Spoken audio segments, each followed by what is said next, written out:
5, 4, 3, 2, 1.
Let me begin by doing magic.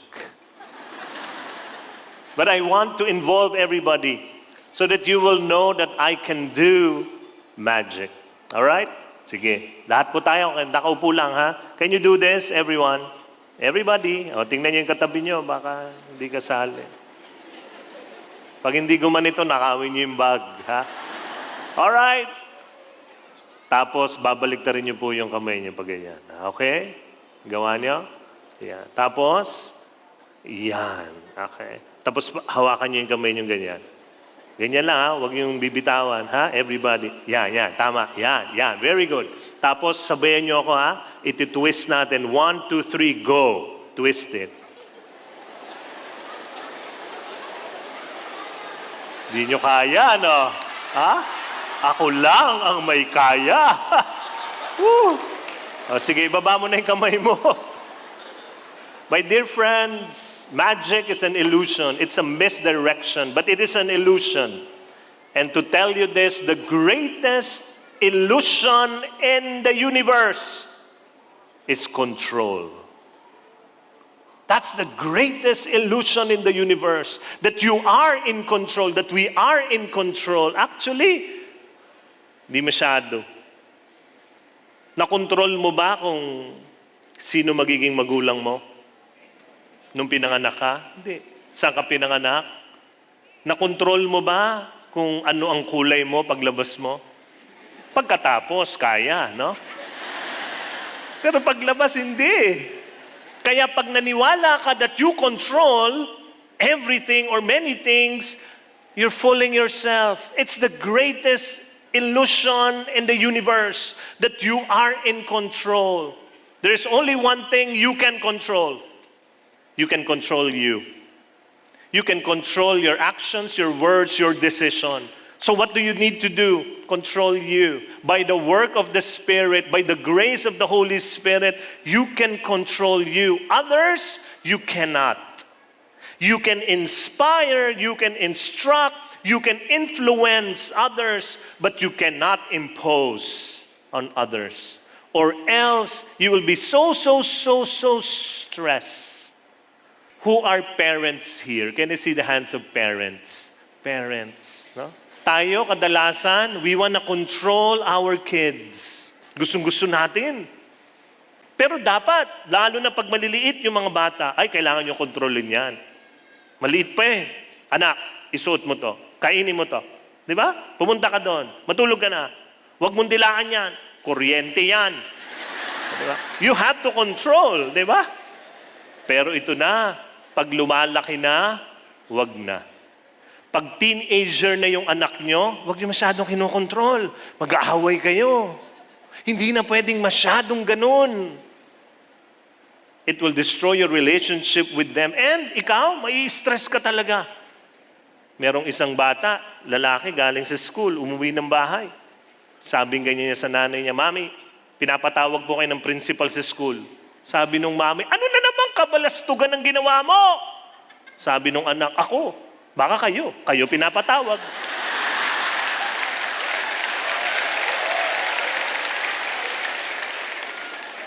Ganyan talaga. Pag kinontrol mo yan, lagot ka. Pero if you're a parent, please, God wants you to relax. How? Believe that you are not so much in control. Ganun talaga. Who are married people here, raise up your hand. Married people, ganyan din. Sa mga mag-aasawa, nako, you cannot impose on your spouse. Let me tell you this is very biblical. Nung ginawa ng Diyos ang babae, Eve, anong ginawa niya kay Adam? Pinatulog niya. Pinatulog niya, tapos kinuha yung tadyang, tapos finorm at ginawang woman. Alam niyo bakit woman ang tawag? Kasi paggising ni Adam, nakita niya yung babae, ano sabi niya? Wow, man! Kaya woman. Pero ito yung tanong, bakit kailangan patulugin si Adam? Anesthesia daw. No? Masakit, no? Ito, for many centuries, this was the interpretation, but this is a wrong theology. That is why women were abused for many centuries already. Kasi akala nila, ang mga lalaki, paggising mo, sorpresa sa'yo ang babae. This is a gift for you. Do anything you want with her. That's a wrong theology. You know why God put Adam to sleep when He created Eve? It is to tell Adam, to tell us men, that when I created Eve, it has nothing to do with you. You were not controlling me. Parang gusto niya sabihin, Sir, nung ginawa ko si Ma'am, hindi mo ako sinabihan kung paano ko siya gagawin. Kaya tanggapin mo siya kung ano siya. Kasi po, kung gising si Adam noon, sigurado ako, nakialam. Sasabihin niya, Lord, wala akong bibig.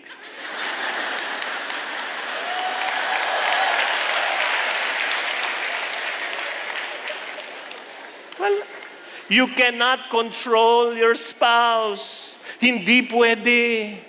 Husbands, you cannot. Wives, the same thing. Nabasa ko to sa internet, sabing ganyan, Dear Google, sabing ganyan, please stop behaving like my wife. Let me finish my sentence before suggesting anything else. Ay, ang galing. Ano? Sometimes we control situations. Minsan yung iba sa atin talagang, kaya nakakakaba eh. Kasi gusto mo kontrolin. Mag-a-apply ka ng visa, kakabahan ka talaga. Sobra. May mga kilala kong ganyan, talagang mga tug-ngatug. Pagka mag-a-apply ng, si Brother Alvin Barcelona, nako, nag-apply yan ng visa, US. Punta siya, dala niya lahat eh. Pagbigay pa lang niya, denied, kagad. No? Di man lang tiningnan. No? Tapos after a few months, nag-try siya ulit. Pagbigay niya, denied kagad. Ayaw na naman. So sabi namin sa kanya, brother, yung long hair ka kasi. Parang nakakatakot, di ba? It's either mukha kang goon o mukhang Jesus na hindi natuloy. Gano'n. So, magpagupit ka. Ganyan. Sabi niya, parang nga. Pero hindi nagpagupit. Nag-apply ulit on the third time. Grabe, punta siyang US Embassy. Pagbigay niyang gano'n, no? Denied ulit. Ang sama ng loob ni Alvin. Tapos nung pauwi na siya, wala siyang sasakyan niya, ni ginamit ng asawa niya, nag-LRT, pauwi. Bumili nung card. Pag ganyan niya, denied. Lahat na lang, sabi niya, deny sa visa, deny pa rin ito. Ano naman yan? But on his fourth try, inayos niya talaga lahat. Alam niyo, pagbigay niya, hindi man lang binasa, approve. Bakit? Nag-let go na. Nag-let go. Kadalasan, yun ang kailangan mong gawin. You have to let go. Can you tap 3 people around you and tell them, let go, let go, let go, let go, let go. The only thing you can control is you. But this is the thing. The thing that God wants us to do so that we will have a peaceful life is to do our best if we can, and then we surrender the rest to Him. That is true freedom. Ang tunay na kalayaan ay ito. True freedom is that we know we are not in control, and we give our lives still to the God who is in control. That's true freedom. Akala ng iba ang true freedom, ako dapat gagawa nito, ako lahat yan. No. True freedom is giving your life to a God who is really in control, not us. Kahit ikaw na yung pinakamataas na dyan sa posisyon mo, hindi ka pa rin in control. Only God is. Naalala ko itong misis ko, sila Lane. Minsan, pagka magtutok ako tapos kasama ko siya nagmamaneho pa uwi ng motor. No? So, then nakakotse na kami, nakabili ako ng kotse. So, siya magmamaneho ng kotse. Ito lang ang problema. Sabi niya, love, I will drive for you so you can rest. Alam mo, uupo ako katabi niya, siya nagmamaneho, dito ako. Hindi rin ako makapahinga. Bakit? Kasi may ugali siya sa pagmamaneho niya na ganito. Yung kotse, ang rule niyan of the game sa pag-drive, you have to stay in the middle of lines. Doon ka sa lane. Ito yung linya ng kalye, sa gitna ang kotse. Sila Lane iba. Ang gusto niya, yung gulong niya sa kanan, lalo na sa kanan, ay sinasagasaan ng linya. So, ganyan. So ako, minsan nararamdaman ko, gumaganyan siya sa linya. So ako naman, gitna ka. Gigitna siya. Mamaya, nandun na naman. Gitna ka. Parang feeling niya, parang train yung kotse, dapat nasa riles. Yung kailangan susundan yung linya, ganon. Itong mahirap. Nandito ako sa kanan. Nakakakabato. Kasi pag gumaganyan, makikita mo isang kotse, gumanong ka, di ba? Mamaya, ganon. Di ba, baka magbanggaan ka. Hindi talaga ako makapahinga. Sobra. Nakakatakot. Minsan napapapreno pa ako. Eto na, one time, I was really tired after the talk. And she drove. Alam mo, nagmamaneho na kami. Ganun ulit, gaganyan. Sabi ko, love, gitna. Mamaya, gitna. Tapos mamaya sa pagod ko, nakatulog ako sa kotse. Alam nyo, paggising ko, nakapark na kami sa bahay. Tapos ako talaga, tiningnan ko sarili ko. Wala! Hindi ako nabangga! No? Lumabas ako ng kotse, tiningnan ko talaga, walang bangga. And I realized something. Sabi ko, sandali lang. Itong asawa ko, kahit ganyan siya magmaneho, never nabangga ito eh. Ako nga, ang ingat ko na, nabangga pa rin ako. Pero siya never nabangga. Kaya sabi kong ganyan, sige na nga, I will surrender, I will let go. Hayaan mo na. So one time, I gave a talk and then she said, I'll drive for you. Tapos, sabi ko, sige na nga, hayaan ko na. So, upo ako. Alam mo, pag upo ko, gumaganyan na naman kami. Hindi ako nakialam. Hindi talaga, hayaan mo na. Alam mo, na-relax ako. Actually, hindi lang ako na-relax. Natuwa pa ako. Kasi pag gumaganyan kami, talagang, doon sa kabilang kotse.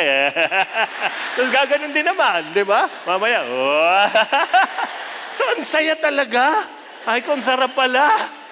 Pag nag-relax ka, bahala ka na, Lord. No? Wala naman nangyayari sa amin. Ang saya pa rin. Kaya true thing is this, surrender. You need to surrender. Baka sobrang hawak-hawak mo, kaya tense na tense ka sa buhay. Lahat, trabaho, health, yung anak mo, gusto niyo magka-baby, tense na tense kayo. Hindi mangyayari yan pag sobra. Game! Kailangan relax. And once you do that, you tell God, Lord, you are really in control, not me. And then you will feel your spirit at peace. I began with the magic trick. I will end with magic as well. Ganun talaga pag Mumbai. Parang Aladdin. Alam niyo Aladdin? Yung ginawa mo na lahat. Aladdin.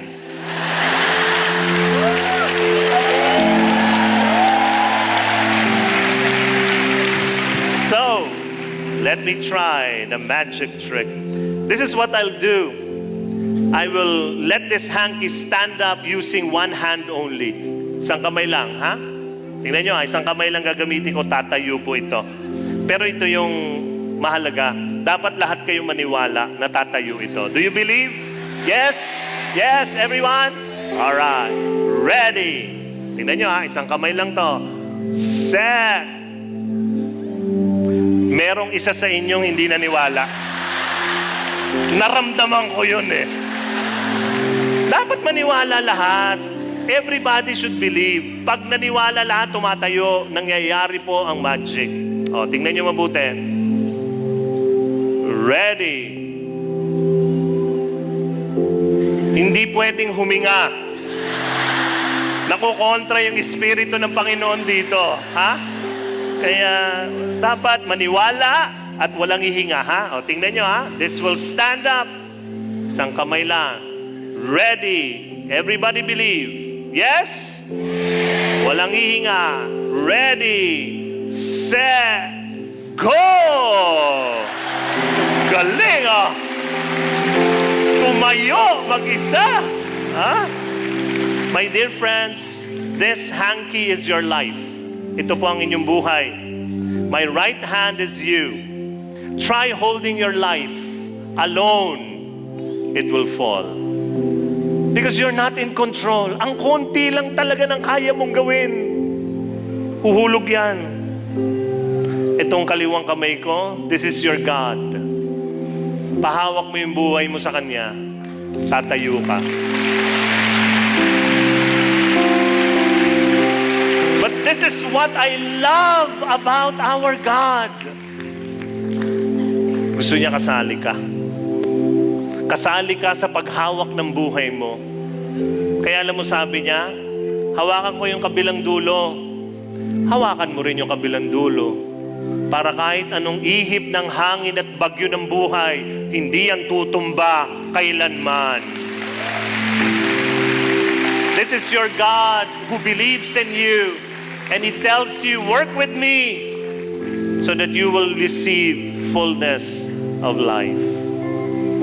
In the name of the Father, and of the Son, and of the Holy Spirit, amen. Lord, I surrender to you my life. You are in control. And from this day on, I will surrender. My dear friends, I would like you to think of things in your life, people, situations, experiences that you need to surrender to the Lord. Give it all to Him at the foot of the cross and receive something in exchange. Receive God's peace today.